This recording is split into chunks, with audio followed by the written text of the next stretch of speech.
제3제국의 몰락과 함께 많은 지도자들이 처형당했습니다. 강제수용소 경비병들은 즉각적인 재판을 통해 교수형에 처해졌습니다. 하지만 수천 명의 SS 대원들은 같은 운명을 겪지 않았습니다. 1945년 승리한 군대는 수만 명을 포로로 잡았습니다. 소련은 많은 이들을 강제 노동 수용소로 보냈습니다. 서부 지역에서는 절차가 불규칙했습니다. 일부 장교들은 계속 구금되었고 다른 장교들은 몇 달 후 석방되었습니다. 이러한 혼란 속에서 상당수가 실종되었습니다. 그들은 이름을 바꾸고 증거를 인멸한 후 침묵을 받아들인 사회에 다시 편입되었습니다. 그들은 어떻게 수십 년 동안 숨어 지낼 수 있었을까요? 어떤 메커니즘이 그들을 평범한 시민으로 살게 했을까요? 그리고 오늘날까지도 그들 중 일부가 살아있다는 것은 무엇을 의미할까요? SS의 해체, 처형자들의 종말. 1945년 초 제3제국의 체제는 돌이킬 수 없는 붕괴에 돌입했습니다. 하인리히 힘러의 지휘 아래 자율권을 행사했던 슈츠슈타펠은 군부 분열, 모순되는 명령, 그리고 서방연합군과 붉은 군대의 동시적인 압력에 갇혔습니다. 그때까지 강제 수용소 군사단 보안기관을 장악해온 슈츠슈타펠은 1월부터 눈에 띄게 분열되기 시작했습니다. 힘러 사령부에서 내려진 마지막 지시는 두 가지 즉각적인 목표를 담고 있었습니다. 연합군의 징역을 지연시키고 점령지에서 자행된 범죄의 흔적을 없애는 것이었습니다. 이 슬로건 아래 수많은 강제 수용소의 대피령이 내려졌고 수만 명의 수감자들이 제국 내륙으로 강제 이송되었습니다. 이러한 행군은 극한의 환경 속에서 진행되었습니다. 영하의 기온, 부족한 식량, 그리고 무장 감시 속에서 수천 명이 탈진으로 사망하거나 도중에 처형되었습니다. 이 행군의 기본 원칙은 단 한 명도 살아서 적의 손에 넘어가서는 안 된다는 것이었습니다. 동부 전선에서는 소련군의 징역이 모든 저항을 압도했습니다. 동프로이센, 실레지아, 포메라니아에서는 무장친위대 사단 전체가 포위되거나 파괴되었습니다. 일부 전투원은 신분 확인을 피하기 위해 민간인 피난민 대열에 섞였고 다른 전투원들은 보급품이 없음에도 불구하고 저항 명령을 받았습니다. 서부 전선에서는 아르덴 공세에 참여했던 부대들이 원래 병력의 일부로 축소되었습니다. 독일 내에서는 폭격으로 교통망이 파괴되었습니다. 병사들은 걸어서 자전거로 또는 임시 차량을 타고 후퇴했습니다. 적군이 도착하기 전에 안전한 지점에 도착하라는 구호가 있었지만 대부분은 자신의 소속을 숨길 수 없었습니다. SS 특유의 표시인 혈액형이 새겨진 팔 문신은 구금 중 즉각적인 증거가 되었습니다. 많은 사람들이 자동 분류를 피하기 위해 베거나 불로 지워버리려고 했습니다. 승전국 군대는 각기 다른 기준을 적용했습니다. 미군과 영국군은 최근 몇 년 사이에 포로에 합류한 사람들을 일정 기간 수용소 생활을 한 후 석방될 가능성이 있는 사람들로 분류했습니다. 반면 고위 장교들은 범죄 가담이 확인될 경우 구금, 신문을 받거나 현장에서 처형되었습니다. 반면 붉은 군대는 집단 항복 시 즉결 처형을 하고 소련의 노동 수용소로 이송하는 등 더욱 가혹한 처우를 시행했습니다. 이러한 맥락에서 특별한 사례들이 나타났습니다. 1911년생으로 라이프슈탄다르테 립스탄다테 친위대 SS의 창립 멤버였던 빌헬름 몬케는 4월 총리 관저와 히틀러의 벙커를 포함한 베를린 중부 지역의 사령관으로 임명되었습니다. 그는 겨우 수천 명의 병력으로 최후의 방어선을 구축하려 했습니다. 4월 30일 히틀러가 자살하자 그는 북쪽으로 탈출을 시도했지만 소련군에 의해 좌절되었습니다. 5월 2일 체포된 그는 모스크바로 이송되어 1955년까지 수감 생활을 했습니다. 그는 전쟁 범죄 혐의로 정식 재판을 받지는 않았지만 그 이전에도 학살 혐의로 지목된 적이 있었습니다. 또 다른 고위 사령관은 히물러의 전 개인 참모장이자 이탈리아 SS 사령관이었던 카를 볼프였습니다. 1945년 초 그는 스위스에서 연합군 대표단과 비밀 접촉을 시작했습니다. 선라이즈 작전이라 불리는 이 작전은 이탈리아 북부의 항복을 촉진하기 위한 것이었습니다. 볼프는 전략정보국 국장 앨런 덜레스를 만나 하인리히 폰 피팅호프 장군과 다른 당국자들이 항복을 받아들이도록 설득하는 대가로 개인적인 보장을 얻어냈습니다. 5월 2일 이탈리아 주둔 독일군은 무기를 내려놓았습니다. 볼프는 체포되었지만 그의 협조 덕분에 더 유리한 처우를 받을 수 있었습니다. 1949년 그는 4년 징역형을 선고받았고 곧 석방되었습니다. 베를린 벙커 안에는 오토 균셰와 로후스 미슈가 있었습니다. 둘 다 1917년에 태어나 히틀러의 측근과 가까웠습니다. 총통의 개인 비서였던 균셰는 자살 후 시신을 소각하라는 명령을 받았습니다. 그는 소련군에 체포되어 10년간 강제 노동 수용소에 갇히기 전까지 총리 관저 정원에서 유해를 태우는 데 참여했습니다. 전화 교환수이자 메신저였던 로후스 미슈는 5월 2일에 구금되어 9년 동안 소련 감옥에 수감되었습니다. 균셰와 달리 미슈는 석방 후 공개적으로 발언하며 2013년 사망할 때까지 히틀러에 대한 긍정적인 견해를 유지했습니다. 이들을 체포한 것은 초기 분류 방식을 잘 보여줍니다. 소련은 벙커에 있는 모든 사람을 정보 추출을 위해 동원했고 이로 인해 신문은 수년간 지연되었습니다. 서방 지역에서는 범죄의 직접적인 책임자를 파악하는 것이 최우선 과제였고 그 다음으로는 잠재적인 비밀 조직망에 대한 정보 수집이 중요했습니다. SS 대원들의 분사는 3가지 주요 요인으로 설명되었습니다. 항복한 전선 계급 그리고 신분을 숨길 수 있는 능력이었습니다. 동부 지역에서는 소련군 수용소에서 오랜 세월을 보내는 것이 유일한 생존 수단이었기에 귀환하지 못할 가능성이 높았습니다. 서부 지역에서는 일부 대원들이 짧은 역과 과정을 거쳐 결국 석방되었습니다. 증거를 인멸하거나 가짜 신분을 사용한 대원들은 즉각적인 신원 확인 절차를 피할 수 있었습니다. 제국의 행정 붕괴는 대규모 체포와 도피를 촉진했습니다. 수천 명이 위조 서류를 소지하거나 난민들과 섞여 농촌 지역으로 이주했습니다. 일부 고위사령부는 모스크바나 뉘른베르크에서 신문을 받았지만 대부분은 혼란 속에서 도주하는 데 급급했습니다. 연합군 부대에 따라 구금 방식이 달랐습니다. 미군 구역에서는 문신 여부를 확인하기 위해 수감자들이 상반신을 노출한 채 행진하도록 강요했습니다. 다른 구역에서는 고발과 기록이 주요 분류 기준이었습니다. 혼란으로 인해 상당수가 초기 발각을 피했습니다. 무장친위대 와픈 SS에 젊은 신병과 외국인들이 존재하면서 상황은 더욱 복잡해졌습니다. 일부 지휘관들은 느슨한 기준을 적용하여 하급자들을 석방했고 다른 지휘관들은 직접적인 책임이 없는 이들에게도 가혹한 조치를 취했습니다. 절차의 통일성 부족은 수감자들의 직접적인 운명의 불평등을 초래했습니다. 항복 후 몇 주 만에 임시 수용소에는 정확한 신원 기록이 없는 수천 명의 수감자들이 수용되었습니다. 초기 신문은 개인의 책임보다는 긴급한 군사 자료를 얻는 데 집중되었습니다. 이러한 공백 덕분에 수많은 전직 SS 대원들이 더 체계적인 절차를 거치기 전에 진술을 조작하거나 증거를 인멸할 수 있었습니다. 전선 간의 대응 방식 차이는 아직 기동할 수 있는 병력의 결정에 영향을 미쳤습니다. 많은 병력이 생존 가능성이 더 크다는 것을 인지하고 서쪽으로 이동하려 했습니다. 그러나 통신 두절과 군사작전의 과속으로 인해 그러한 결정은 계산된 계획보다는 운에 맡겨졌습니다. 쥐구멍, 나치 탈출의 비밀 네트워크. 1945년 5월 라이히의 항복 이후 수천 명의 SS 대원들이 즉각적인 위험에 처했습니다. 포로 수용소의 신원 확인, 혈액형 문신, 그리고 연합군의 고위 지휘부에 대한 우선적 관심은 중부 유럽에 머무르는 것을 극도로 위험하게 만들었습니다. 그해 여름부터 수많은 장교들이 남미, 중동, 심지어 북미로 탈출할 수 있도록 비밀 경로가 조직되었습니다. 이러한 네트워크는 민간 중개인, 가톨릭 성직자, 적십자사 관계자 그리고 탈주자들을 초기 냉전의 잠재적 자원으로 평가했던 정보요원들의 협력으로 운영되었습니다. 통상적인 절차는 도망자들을 오스트리아와 이탈리아로 이동시키는 것이었는데 이 두 곳은 서방의 지배를 받는 지역으로 전쟁의 혼란으로 위조 서류를 이용한 이동이 용이했습니다. 로마와 제노바 같은 도시들이 주요 거점이 되었습니다. 종교단체의 지원을 받아 많은 사람들이 가짜 이름으로 발급된 국제적십자 여권을 취득했습니다. 원래 실향민과 난민을 위해 만들어진 이 서류들은 유럽 이민을 희망하는 남미 국가들에서 인정되었습니다.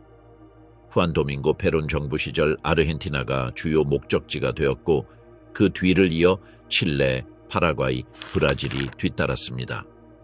다른 나라들은 시리아, 이집트, 레바논을 선택했는데 이들 국가의 정부는 현지군을 훈련시킬 수 있는 군 간부를 찾고 있었습니다.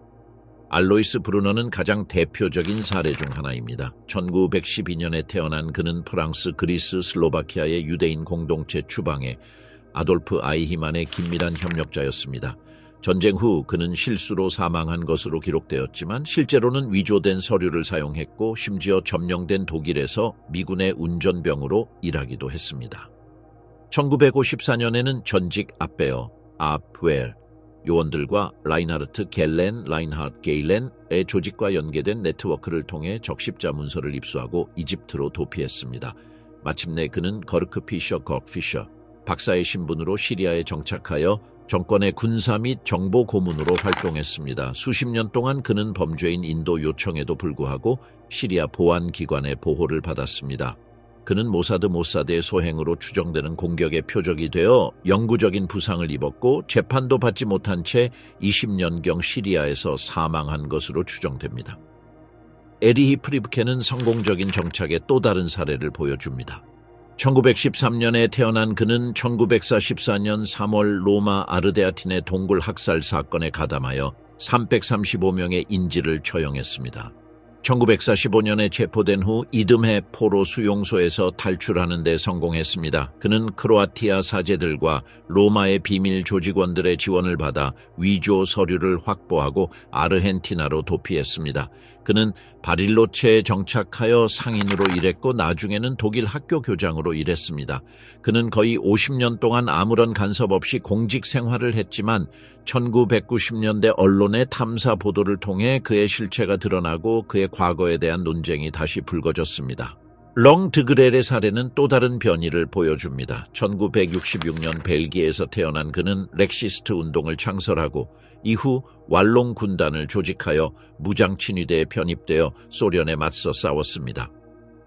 히틀러에게 직접 훈장을 받은 그는 스탠다르템피러 계급까지 올랐습니다. 전쟁이 끝나자 반역죄로 궐석 재판을 통해 사형을 선고받았지만 비행기를 타고 스페인으로 도피하여 강제 착륙해서 살아남았습니다. 프란시스코 프랑코 정권은 범죄인 인도 요청을 거부했고 1954년 그에게 스페인 시민권을 부여했습니다. 다른 도피자들과 달리 드그렐은 1994년 마르베야에서 사망할 때까지 끊임없이 대중 앞에 모습을 드러내고 무장 친위대를 옹호하는 책을 출판했으며 여러 회의에 참석했습니다. 비밀 조직망은 법적 보호를 제공하는 기관들이 없었다면 작동할 수 없었을 것입니다. 국제 적십자사는 난민과 실향민을 위해 수천 개의 임시 여권을 발급했습니다. 이 시스템에는 가짜 신분을 등록한 신청서가 삽입되어 전직 친위대원들이 수혜국으로 여행하는 데 사용되었습니다. 마찬가지로 특히 크로아티아와 오스트리아 출신의 가톨릭 사제들은 이념적 신념이나 전후 공고화된 반공주의 전략에 따라 피난처 경제적 자원 그리고 인맥을 제공했습니다. 연합군 정보기관 또한 중요한 역할을 했습니다. 리옹의 전 게슈타포 수장이었던 클라우스 바비의 경우 미국 요원들은 그를 볼리비아로 도피시키기 전에 정보원으로 고용했습니다. 모든 도망자들이 직접적인 지원을 받은 것은 아니었지만 냉전 시대의 정치적 상황은 박해를 최소화하는 데 유리한 환경을 조성했습니다. 소련의 팽창에 대한 두려움은 군사 및 정보기관 경험이 있는 간부들을 재판에 넘기는 것보다 우선시하게 만들었습니다. 라틴 아메리카에서는 전직 SS 대원들의 도착이 광범위한 유럽 이민 과정과 맞물렸습니다. 독일 식민지의 존재는 그들의 통합을 촉진했고 숙소, 지역 기업의 일자리, 그리고 과거에 대한 의문을 제기하지 않는 공동체 환경을 제공했습니다. 바릴로체의 프리브케는 그들이 어떻게 완전한 사회적 통합을 이루며 수십 년간 살아갈 수 있었는지를 보여주는 사례입니다. 칠레에서는 남부 독일 식민지가 농업이나 상업에 헌신하는 도망자들을 수용했습니다. 파라과이에서는 제도적 취약성과 부패로 인해 법적 문서 취득이 용이했습니다. 브라질은 영토 확장 덕분에 최소한의 검증만으로 고립된 지역에 정착할 수 있도록 허용했습니다. 중동에서는 도망자들의 군사 경험을 활용할 가능성이 매력적으로 여겨졌습니다. 시리아의 브루노가 가장 잘 알려진 사례이지만 유일한 사례는 아닙니다. 가말 압델 나세르 치하의 이집트는 1950년대에 독일 기술자와 군인들을 편입하여 정보기관과 국방 프로그램 구축에 참여시켰습니다. 프랑코 치하의 스페인은 또 다른 안전한 피난처로 자리매김했습니다. 데그렐 외에도 다른 전직 나치 장교들은 범죄인 인도를 거부하고 망명을 제공하는 공식 정책의 혜택을 받아 보호를 받았습니다. 정권은 그들을 공산주의에 맞서는 이념적 동맹으로, 그리고 어떤 경우에는 귀중한 기술자로 여겼습니다. 수혜국들은 서로 다른 입장을 취했습니다. 페론 정권 하에 아르헨티나는 그들을 산업 및 군사 프로젝트에 유용한 기술자로 여겼습니다. 칠레와 파라과이는 공동체 또는 행정적 지원을 제공했습니다. 모든 경우에서 수용 네트워크는 국가의 공모, 기존 게르만 공동체, 그리고 국제적 수동성을 결합했습니다. 전후 초기 수십 년 동안 도망자들은 의도적으로 익명을 유지했습니다. 일부는 독일 사회에 남았고 다른 이들은 지역 언어를 배우고 수용사회에 적응했습니다. 은폐 시스템은 1970년대까지 지속되다가 비젠탈 센터와 기록 보관소 개방과 같은 단체들의 압력으로 익명성이 침해되기 시작했습니다.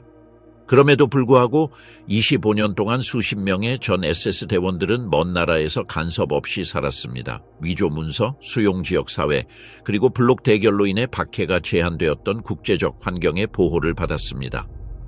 냉전 후 잃어버린 명예를 위한 싸움. 1949년에 건국된 독일 연방공화국은 수십만 명의 무장 친위대 와펜 SS 장병들이 복무했던 사회를 기반으로 형성되었습니다. 새로운 국가가 재건되고 서방 진영에 합류하면서 이들을 어떻게 대우할 것인가에 대한 행정적 정치적 문제가 대두되었습니다. 전후 초기는 연합군 통제하에 탈라치화로 점철되었지만 1950년대에 들어서면서 강조점이 바뀌었습니다. 제도적 안정, 경제 회복, 그리고 대서양 연안의 제한된 재무장이 우선순위가 되었습니다. 이러한 맥락에서 전 무장 친위 대원들은 조직을 재편하고 기업의 이익을 옹호하며 자신들의 복귀에 유리한 여론을 조성하기 위한 교묘한 움직임을 감지했습니다. 1945년에서 1949년 사이에 탈라치화 절차는 시민들을 책임 범주로 분류했고 SS 소속은 원칙적으로 가장 심각한 범주에 속했습니다. 이후의 관행은 더욱 불평등했습니다. 한국전쟁은 서독의 군사적 기여에 대한 논쟁을 가속화했고 민간 행정부로부터 전직 전투원의 공공고용, 복지 혜택 및 사회적 인정 자격에 대한 문제가 다시 제기되었습니다. 국방군과 SS 간의 법적 차이는 유지되었지만 일상적인 적용에는 조직된 참전용사 집단에 대한 부분적인 지원을 허용하는 예외 검토 및 상소 절차가 포함되었습니다. 1951년 무장친위대 와ffen SS의 친위대 조직인 HIAG Hilfsgemeinschaft auf Gegenseitigkeit der Angehörigen der ehemaligen Waffen-SS가 결성되었으며 약칭은 HIAG입니다. 이 조직의 가장 두드러진 인물은 199년생으로 라이프 슈탄다르테 친위대 라이프슈탄다르테 SS 아돌프 히틀러와 토텐코프와 같은 부대의 지휘관을 지낸 오토 쿰입니다. 그는 구금 기간 후 미넨의 자리를 잡고 지역 지부를 둔 연합조직을 추진했습니다. 이 조직은 사회복지, 연금, 그리고 구성원의 군사적 명예 수호를 중심으로 하는 상호 부조단체로 자처했습니다. 실제로는 무장친위대의 이미지를 국가사회주의 정권의 억압적인 장치로부터 분리하기 위한 정치적 압력과 소통 전략을 표방했습니다. AIG에는 회원 기록 보관소, 원래회의, 그리고 국회의원 및 정부 부처와의 직접 소통 채널을 유지하는 국가대표단 네트워크를 구축했습니다. 대화에는 입법위원회에 제출될 기술문서, 청문회, 그리고 각서가 포함되었습니다. 1960년대에는 수만 명의 활동 회원을 기반으로 조직이 강화되었으며 이는 기념 행사, 군사 역사 세미나, 그리고 지방당국을 대상으로 한 서신 캠페인을 조직하기에 충분했습니다.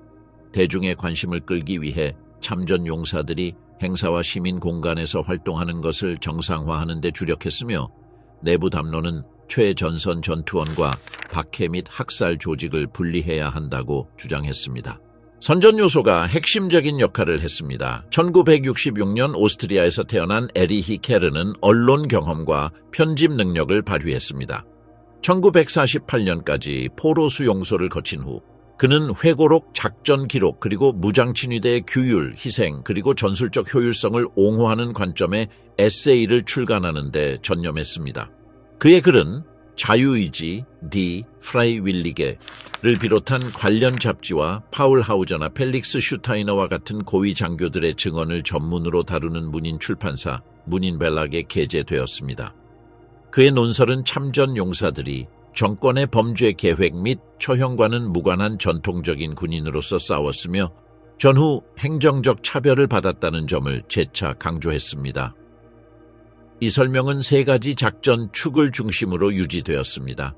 동부 및 서부 전선 시나리오에서의 전투 경험을 강조하고 전쟁 범죄에 대한 제도적 책임을 부인하며 전후 법적 상황을 승자의 정의의 연속성으로 제시하는 것입니다.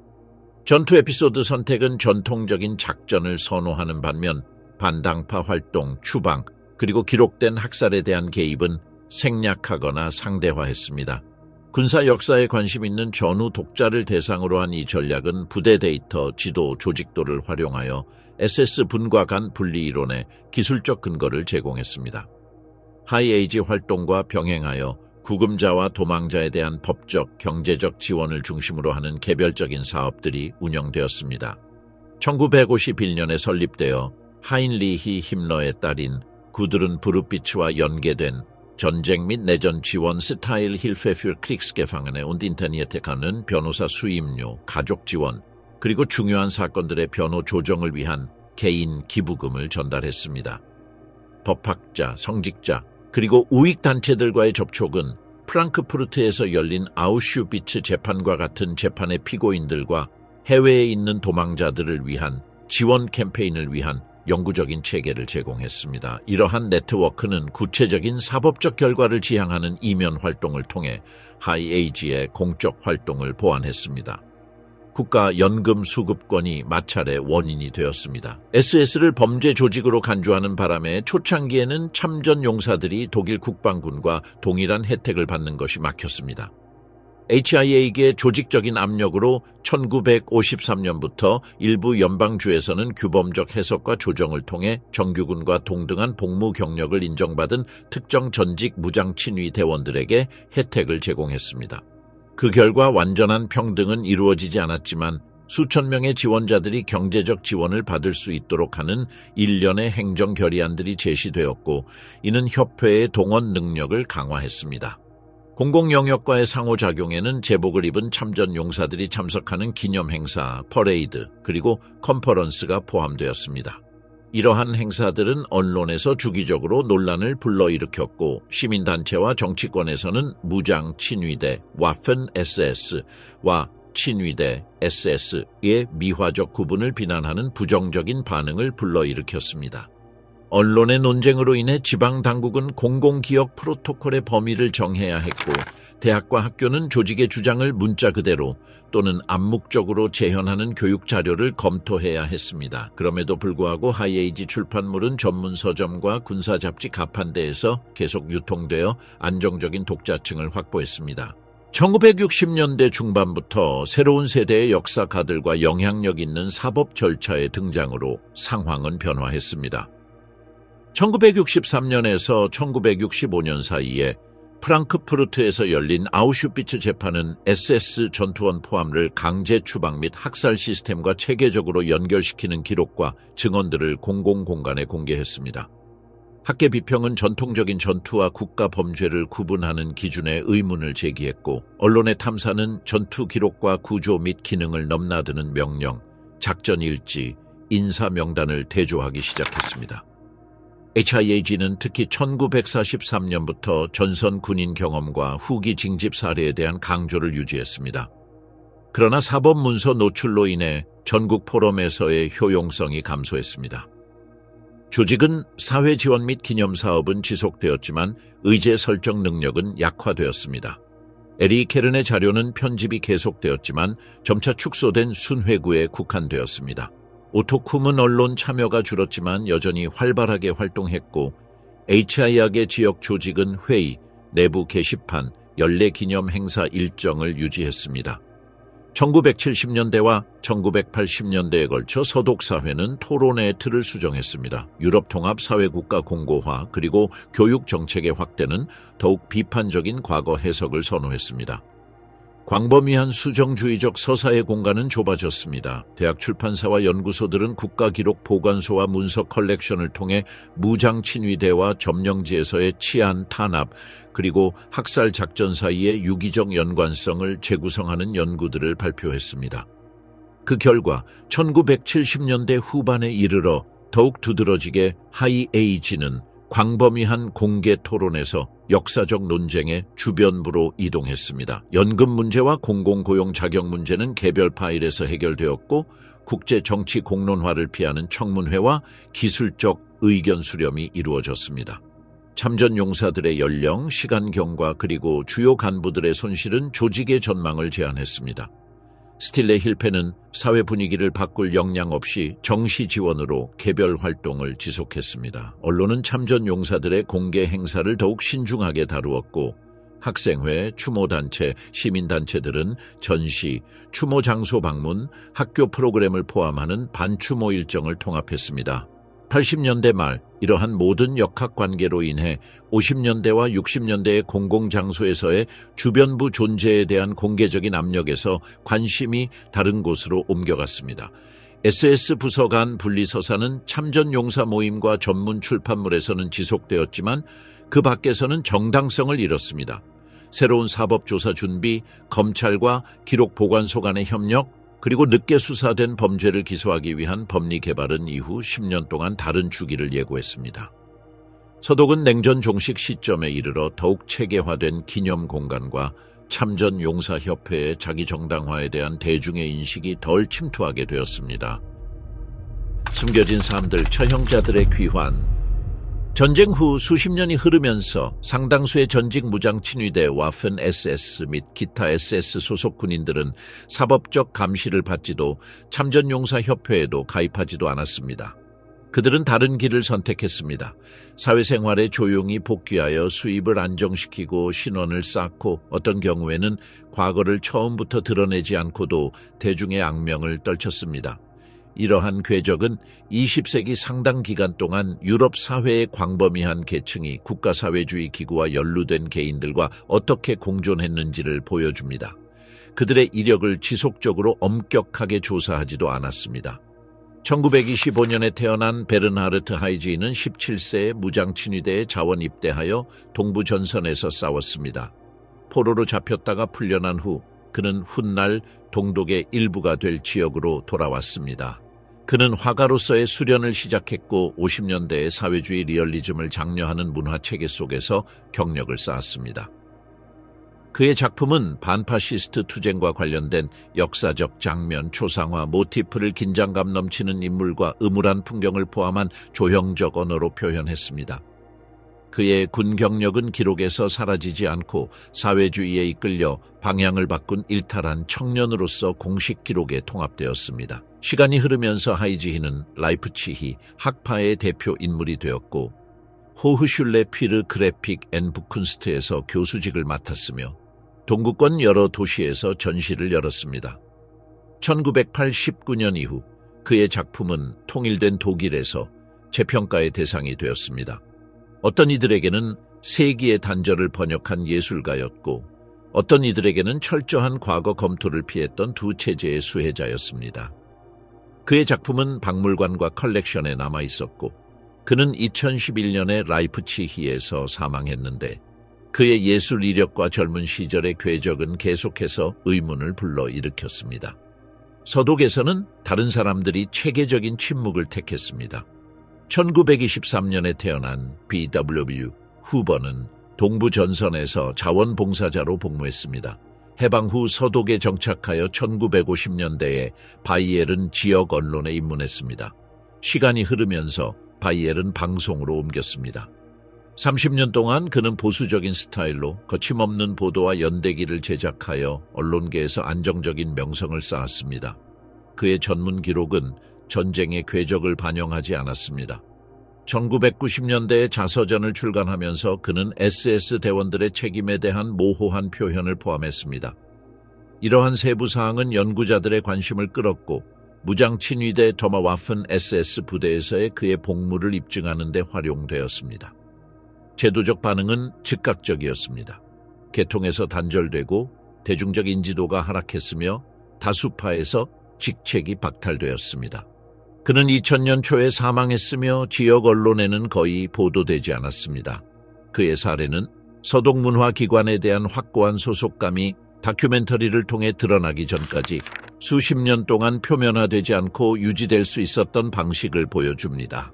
다른 많은 사람들은 악명을 떨치지 못했습니다. 1919년 리투아니아에서 태어난 한스 립쉬스는 1941년부터 1945년까지 아우슈비츠에서 경비원으로 근무했습니다. 그는 미국으로 이주하여 식품 산업에 종사했습니다. 1983년 미국 당국에 의해 신원이 확인되어 시민권을 박탈당한 후 독일로 추방되었습니다. 그는 2013년 아우슈비츠에서 수천 명의 사망자를 낸 공모 혐의로 구금될 때까지 대중의 주목을 받지 못한 채 독일에서 살았습니다. 나이와 건강 상태로 인해 재판은 진행되지 않았고 그는 2016년에 사망했습니다. 그의 행적은 수십 년 동안 개방적인 정체성을 유지하며 안정적인 노동에 투입되었고 새로운 법적 및 증거적 전제가 사유를 다시 활성화할 수 있게 되면서 노년의 정의의 심판을 받게 됨을 보여줍니다. 1926년에 태어난 브루노 데이는 슈투트호프의 막루 경비병이었습니다. 전쟁 후 그는 독일에서 제빵사로 평범한 삶을 살았습니다. 219년 93세의 나이에 그는 5,000건 이상의 살인 공모 혐의로 함부르크에서 재판을 받았습니다. 재판소는 그의 고령을 이유로 유죄 판결을 내렸고 그는 222년에 사망했습니다. 그의 기록은 수용소 구조에 대한 기능적 구성원 자격에 기반한 만기 원인으로의 전환을 보여주며 피고인을 개인살인과 연관시킬 필요성은 최근의 절차들을 특징 짓는 기준과 무관합니다. 이 사례들은 세 가지 통합 양상을 시각화합니다. 정치적 틀 속에서의 전기적 재해석, 서독기관에서의 지속적인 은폐, 그리고 대중에게 드러나지 않는 기술 분야에서의 평범한 삶, 그리고 법리적 경계와 국제협력이 성숙해지면서 뒤늦게 신원이 확인된 양상입니다. 공통분모는 철저한 조기 기소보다 경제적 재건과 행정적 안정을 우선시하는 환경에 적응했다는 것입니다. 파일은 존재하더라도 분산된 상태로 남아 있었습니다. 협의는 검찰의 자원, 기록 보관소의 가용성, 그리고 정치적 의지에 달려 있었는데 이러한 변수들은 1990년대까지 점진적으로 변화했습니다. 노동시장에서 민간 기업들은 체계적인 출신 조사 없이 기술 또는 행정 경력이 있는 인재들을 흡수했습니다. 재건과 성장은 자격을 갖춘 인력에 대한 수요를 증가시켰습니다. 배경조사는 일반적으로 학력, 최근 추천서, 그리고 재직 증명서로 제한되었습니다.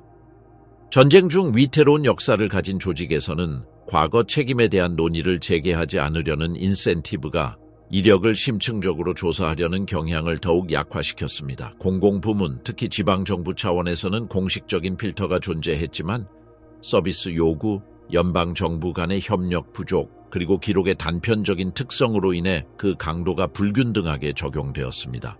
대학, 연구소, 그리고 커뮤니케이션 매체는 개별적인 재진입에 유리한 공간을 제공했습니다. 이러한 기관에서는 전문적 역량, 결과 전달, 그리고 조직 문화 적응이 1939년에서 1945년 사이의 회고적 검토보다 더 중요하게 여겨졌습니다. 불완전한 파일 유통과 중앙 데이터베이스의 부재는 전기적 교차를 방해했습니다. 후보의 사례와 같은 사례들은 책, 인터뷰 또는 기록 보관소 개방을 통해 수정이 시작될 때까지 의문 없이 얼마나 오랫동안 연구 과정을 지속할 수 있는지를 보여줍니다. 비즈니스 세계는 그러한 역동성을 확대했습니다. 전후 산업 확장, 공급망, 그리고 새로운 해외 자회사 설립은 근로자와 임원의 이동성을 증가시켰습니다. 연방 국가 간 거주지 변경은 노동 이력을 재구성할 수 있게 했습니다. 횡단적 데이터 검증은 거의 존재하지 않았습니다. 독일에 사업장을 둔 다국적 기업의 경우 후보자 평가는 과거 소속에 대한 철저한 조사 없이 공장이나 프로젝트에서 축적된 역량과 경험을 우선시했습니다. 언론이나 당국에 이미 알려진 명단에 이름이 올라있는 경우는 예외였습니다. 자유주의 전문직은 또 다른 비인격적 경로를 제공했습니다.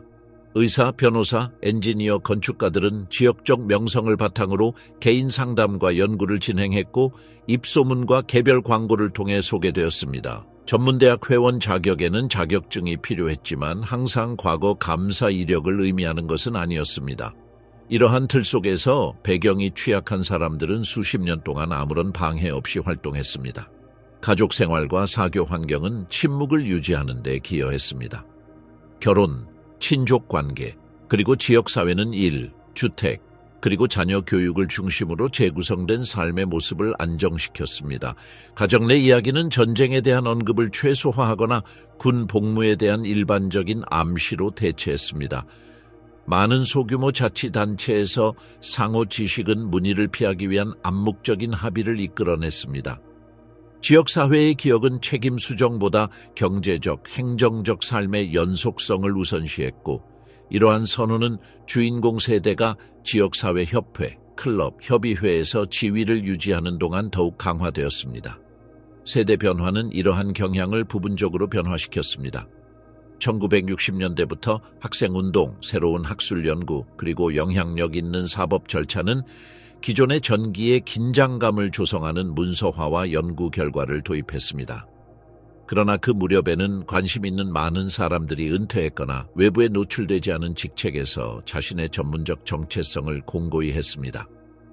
국가 및 사법기록보관소의 점진적인 기록보관, 국제협력, 그리고 1990년대의 사건 재조사는 균형을 변화시켰습니다. 이를 통해 반세기 동안 주목받지 못했던 인물들을 찾아내고 법적 책임 기준을 조정할 수 있게 되었습니다. 세기 말을 향해 나아가면서 그 결과는 엇갈렸다. 은퇴 또는 소지자의 사망으로 가려진 정의는 그대로 남아있었고 범죄 조직 내 기능적 공모 기준을 바탕으로 진행된 재수사와 공존했다. 이와 동시에 박물관 기록보관소 교육 프로그램은 사회사 방법론을 도입하고 조직도 명령, 인사 명단을 개인의 행적과 연결할 수 있는 확장된 기록 기반을 구축했다. 수십 년 동안 행정적 분열과 안정에 대한 사회적 선호 속에서 유지되어 온 침묵의 통합은 더욱 체계적인 제도적 기억과 사법 관행에 직면하기 시작했다. 이러한 메커니즘은 명확한 종결 없이도 이후 유럽 외부의 맥락과 그때까지 활동이 없었던 파일까지 조사 범위를 확대하는 작업 라인을 열었다. 늦은 정의, 시간의 끝자락에서의 재판들. 1990년대부터 전직 SS 대원들을 대상으로 한 재판 재개는 독일, 나아가 유럽과 미국에서 법적, 정치적 변곡점을 이루었습니다. 이전 수십 년 동안 형사사건의 진전은 개별 살인 행위에 대한 증거 요건, 기록상의 기억 손상, 그리고 눈에 보이는 위계에 집중해야 한다는 우선순위와 충돌했습니다. 검찰과 재판소의 세대 교체와 독일, 동유럽, 그리고 미국의 기록 보관소 접근성 확대로 인해 다른 기준이 채택되었습니다. 강제수용소나 학살부대 복무는 특정 살인 행위의 증거가 없더라도 대량 학살에 대한 기능적 기여로 간주되어 범죄 공모의 한 형태로 간주되었습니다. 이러한 방법론적 변이는 시간이 지나면서 해결된 것처럼 보였던 일련의 원인들을 드러냈습니다. 이러한 상황에서 클라우스 바르비의 사법 여정은 그의 구조적 공모체계라기보다는 범죄자의 소재 파악, 인도, 재판의 사후적 실행 가능성을 보여주는 초기 교육적 참고 자료로 기능했습니다. 1913년 리옹에서 태어나 게슈타포 수장으로 재직하던 그는 전후 정보기관의 보호를 받았고 1951년 볼리비아로 이송되었습니다. 1983년 프랑스로 송환되는데 결정적인 역할을 했으며 1984년에서 1987년 사이 리옹에서 열린 재판에서 반인륜 범죄 혐의가 적용되어 1964년 프랑스 사법체계에 편입되었습니다. 1987년 종신형을 선고받고 1991년 옥중에서 사망한 그의 사례는 시간이 흘러도 복잡한 기록의 정리나 증인, 기록 보관소, 전문가 의견의 동원이 막히지 않았음을 보여주었습니다. 가장 중요한 교훈은 소멸시효의 불가능성과 효과적인 국제협력의 가능성이며 이는 90년대 이후 다시 활성화된 과정에서 계속해서 언급되었습니다. 같은 10년 동안 인도, 무효, 그리고 환송 사이를 오가는 사건들의 양상이 형성되었습니다. 1944년 아르데아틴의 동굴 학살 사건에 연루된 친위대 장교 에리히 프리브케의 사건은 1994년 아르헨티나에서 신원이 확인되면서 국제적인 관심을 받았습니다. 1995년 이탈리아로의 인도는 시효, 정당한 복종, 그리고 전쟁 범죄 및 반인륜 범죄로의 규정을 둘러싼 일련의 사법적 판결로 이어졌습니다. 1998년 고령으로 가택연금 상태에서 종신형을 선고받은 그는 유럽 차원의 선례를 확립했습니다. 보복 처형 참여는 시효 없는 범죄에 완전히 부합했으며 시간이 지남에 따라 사법 시스템 간의 협력이 정당화되었습니다. 이러한 과정들이 대중의 관심을 유지하는 동안 독일 사법부는 2000년 2월 15일에 자체적인 기능적 공모 원칙을 수립했습니다. 2015년 르네부르크에서 열린 오스카 그로에닝의 재판은 이를 분명히 보여주었습니다. 1921년에 태어나 1942년에서 1944년 사이 아우슈비츠에 배치된 그는 추방자들에게서 압수한 금전과 물품을 등록하고 분류하는 행정 업무를 수행했습니다. 그의 무력 개입이나 살인에 대한 직접적인 가담에 대한 증거는 존재하지 않았습니다. 그러나 추방, 선별 및 학살 장치의 작동을 보장하는 모든 업무가 집단 범죄에 필수적인 기여를 한다는 혐의가 제기되었습니다. 재판소는 이러한 주장을 받아들여 그를 30만 명 학살의 공범으로 선고하고 상급 사건에서 4년 징역형을 확정했습니다. 그레닝은 효과적인 준수를 시작하기 전인 2018년에 사망했지만 선례가 결정적이었습니다. 총격, 특정 경비 또는 집행명령의 증거는 더 이상 필요하지 않았습니다. 범죄 조직에 대한 실질적인 가담을 입증하기에 충분했습니다. 동시에 유럽 5회 지역에서는 이민국들이 전후 귀화 및 거주 허가를 검토했습니다. 1924년 우크라이나 영토에서 태어나 아인사츠코만도의 통역사로 임명된 헬무트 오버란더 사건은 캐나다에서 주로 행정적 사유로 제기되었습니다. 시민권 신청에서 복무 누락이 발견되자 정부는 1995년 귀화 취소를 시작했습니다. 대법원은 21년 중요 정보 은폐를 이유로 시민권 취소 가능성을 확정했고 특정 범죄에 대한 형사소송 절차가 없는 상황에서 수년간 항소와 재심으로 논의가 장기화되었습니다. 219년 최종 시민권 취소가 비준되었고 오버란더는 2221년 범죄인 인도나 형사재판 없이 사망했습니다. 이 사건은 지연된 사법의 실질적인 한계를 보여줍니다. 민사 및 이민 절차는 서류상의 사기를 허용할 수 있지만 70년 전에 저질러진 살인사건에 대한 증거 부담과 형사 유죄 판결에 절차적 요건을 대체하지는 않습니다. 이러한 원인들의 명료화는 연합국이 반환한 기록 보관소, 1989년 이후 구소련에서 부분적으로 개방된 기금, 그리고 이후 20년 동안 건설 중이던 디지털 저장소를 결합한 기록 자료에 의존했습니다. 재정팀은 인구 통계 분석 프로토콜을 사용하여 주요 장소와 날짜 현장 상황을 기록하고 범죄 명령에 대한 지식을 입증하기 위해 지휘 체계를 재구성하고 여러 국가의 분산된 증언을 조정하여 행동 패턴을 확립하기 시작했습니다. 방법론은 구체적 행위의 목격자 중심에서 교차 인원 명단, 경비 일지, 서비스 및 철도 수송 명령, 그리고 수용소 내 각 직책의 기능에 대한 전문가 의견으로 전환했습니다. 그 결과 특히 중간 계급과 물류 기능에서 잠재적 피고인의 범위가 확대되었습니다. 피고인의 연령은 시대의 구조적 조건이었습니다. 피고인이 90세를 넘었을 때 흔히 그랬듯이 서류가 공개되었고 재판소는 이동성과 기억력이 제한된 사람들에게 적합한 절차적 보장, 엄격한 의학적 평가 그리고 심리를 제공해야 했습니다.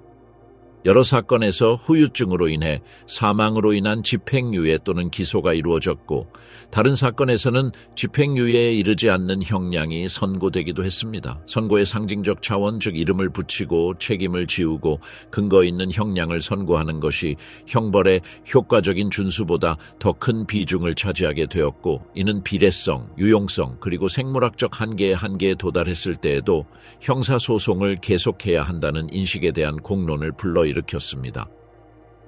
국제협력은 결정적이면서도 불평등했습니다.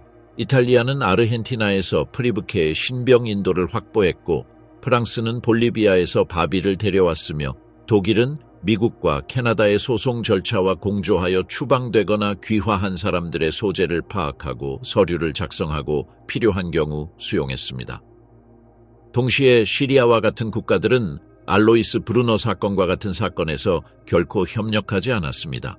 이는 초국적 사법체계가 변화하는 정치적 맥락에 따라 달라진다는 것을 다시 한번 일깨워줍니다.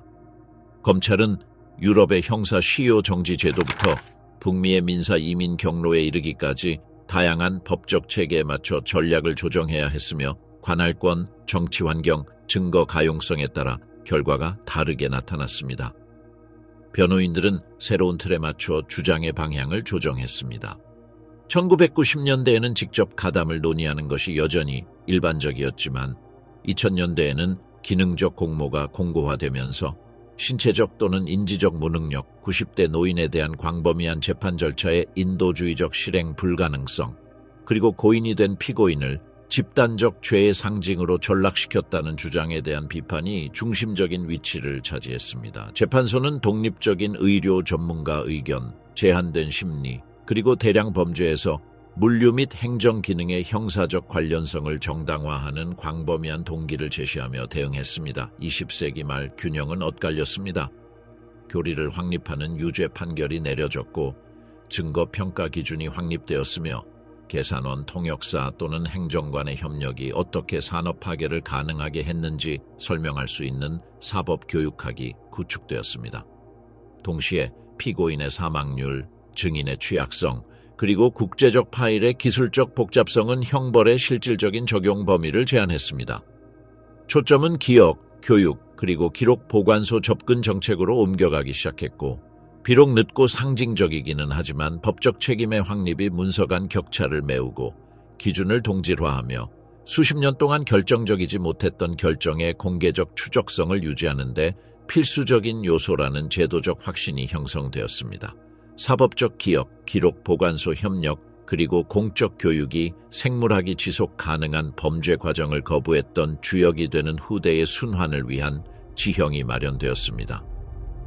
마지막 백세인들, 죽지 않는 기억. 제2차 세계대전 종전 80년 마지막 무장친위대 생존자들의 문제는 이전 수십 년과는 완전히 다른 양상으로 나타납니다.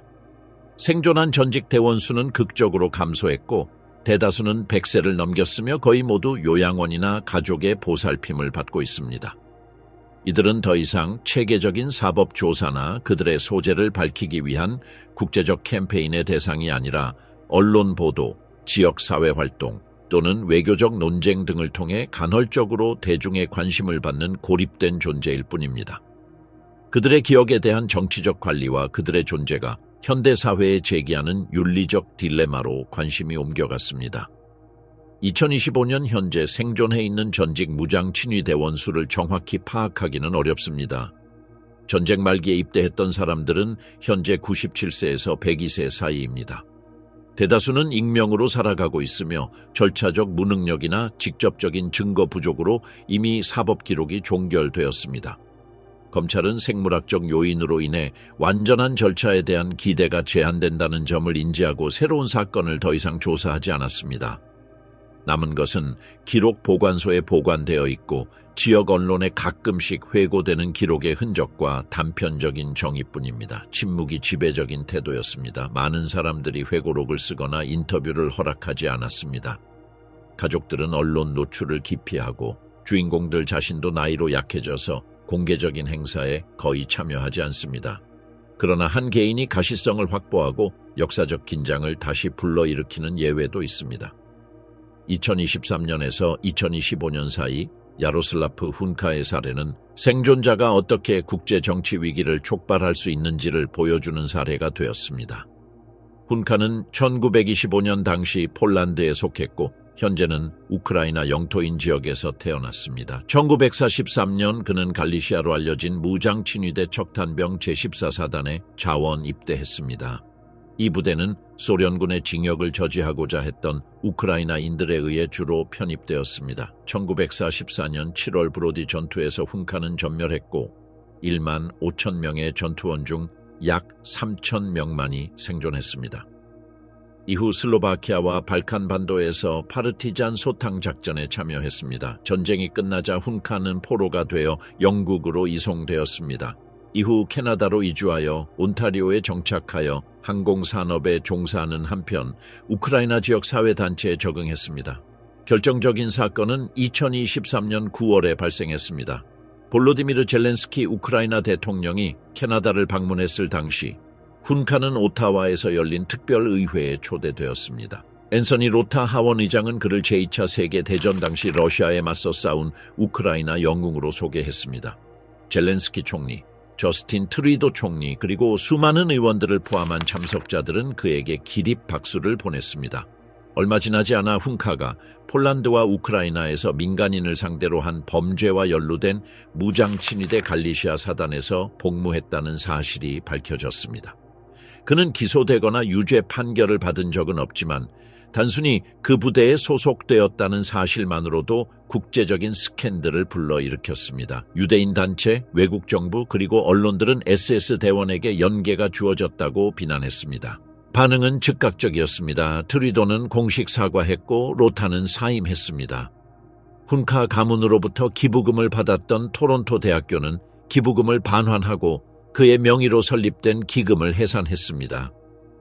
폴란드는 공식적으로 그의 범죄인 인도를 요청했고 러시아는 그를 대량 학살 용의자 명단에 포함시켰습니다. 한편 훈카는 온타리오주 노스베이에 계속 거주하며 지역사회 활동에 간간히 모습을 드러냈습니다. 캐나다 내 우크라이나 디아스포라 일부에서는 존경받는 참전 용사로 남았지만 국제적인 비평가들에게는 끊임없는 불처벌의 상징이 되었습니다. 225세 100세가 된 훈카는 역사적 기억, 현대 정치, 그리고 갈등하는 국가 정체성 사이의 긴장감을 상징합니다. 이 사건은 더 광범위한 패턴을 드러냈습니다. 논쟁은 더 이상 법정이 아닌 공공장소에서 전개됩니다. 마지막 생존자의 나이는 실질적인 정의의 손길이 닿지 않는 곳에 있지만 그들의 이력은 정당성, 책임, 그리고 기억에 대한 논의의 촉매제로 작용합니다. 독일에서는 테러토포그래피 재단이나 아우슈비츠 기념관과 같은 기관들이 증언 보존 및 기록 보관소 디지털화에 주력하고 있습니다. 캐나다와 미국과 같은 전후 이민 수용국에서는 과거 SS 대원들의 입국을 허용했던 이민 정책에 대한 의문이 제기됩니다. 동유럽에서는 갈리시아 기업과 같은 부대들이 서로 다른 국가적 서사와 얽혀 있습니다. 우크라이나에서는 일부 주민들이 그들을 소련에 저항하는 단체로 여기는 반면 폴란드에서는 학살에 가담한 것으로 기억됩니다. 통신 매체 또한 이러한 사례들을 다루기 위해 프로토콜을 채택했습니다. 생존자가 확인되면 보도는 선정적인 접근을 피하고 다큐멘터리의 엄격성을 강조하며 더 넓은 전후 양상으로 전기를 맥락화하는 경향이 있습니다. 역사가들은 윤리적 딜레마에 직면합니다. 100세 이상 노인을 인터뷰하는 것은 그들의 기억의 신뢰성과 피해자의 기억에 미칠 수 있는 영향에 대한 의문을 제기합니다. 그러나 수집된 각각의 증언은 곧 더 이상 직접적으로 접근할 수 없게 될 역사적 세부 사항들을 보존하는 데 기여합니다. 사법제도는 100세 이상 피고인의 절차적 능력을 평가하는 기준을 확립했으며 과거보다 더욱 정교한 의학적 및 인지적 검사를 시행하고 있습니다. 그럼에도 불구하고 100세 이상인 사람을 재판하는 것의 효용성은 공론의 대상입니다. 어떤 이들에게는 상징적인 유죄 판결조차도 교육적 및 기억적 기능을 충족시키는 반면 어떤 이들에게는 절차가 불필요하고 잔혹한 것으로 드러납니다. 최근 관행은 절차의 중요성이 형사 제재에서 역사적 기록으로 옮겨갔음을 보여줍니다. 2025년 전쟁 세대가 사라지면 더 이상 얼마나 많은 사람들이 재판을 받을지가 문제가 아니라 여전히 침묵 속에 살아가는 사람들이 어떻게 기억되고 그들의 이름이 집단 기억 속에서 어떤 자리를 차지할 것인가가 문제입니다. 지난 100세 이상 노인들의 정치적, 사회적 관리는 사법 절차 없이도 그들의 존재 자체가 파괴적인 힘을 보존한다는 것을 보여줍니다. 매번 공개석상의 모습을 드러낼 때마다 외교적 반응, 지역사회 동원, 그리고 역사학적 논쟁이 폭발적으로 일어날 수 있습니다. 생물학은 곧 그러한 가능성을 줄여줄 것이지만 그동안 그들의 유산에 대한 논의는 공식적인 정의가 대중의 기억에 굴복하는 영역에서 계속될 것입니다.